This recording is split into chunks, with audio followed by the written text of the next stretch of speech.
Изгиб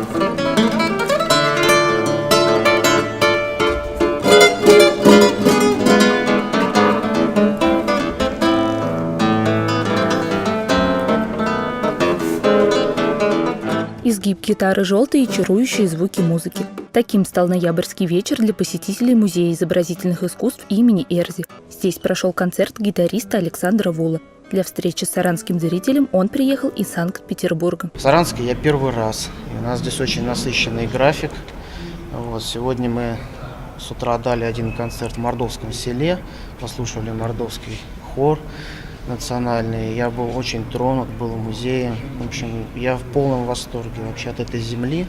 Александр Вул – выпускник музыкального училища имени Мусоргского. Он не только талантливый артист, он пишет аранжировки, аккомпанирует, преподает в детской музыкальной школе в Санкт-Петербурге, сочиняет пьесы для гитары и играет в Санкт-Петербургском гитарном квартете. В прошлом году мы заняли гитарным квартетом первое место на петербургском конкурсе «Виртуозы гитары».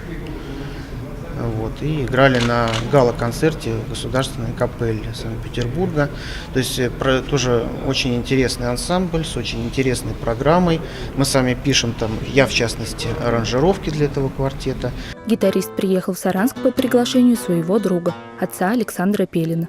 Благодаря ему в нашем городе прозвучали джаз, классика, танго и фламенко в исполнении петербургского музыканта. Сам артист признается, в Саранске ему понравилось. Он надеется посетить мордовскую столицу еще раз. Я надеюсь, что мы сюда еще приедем.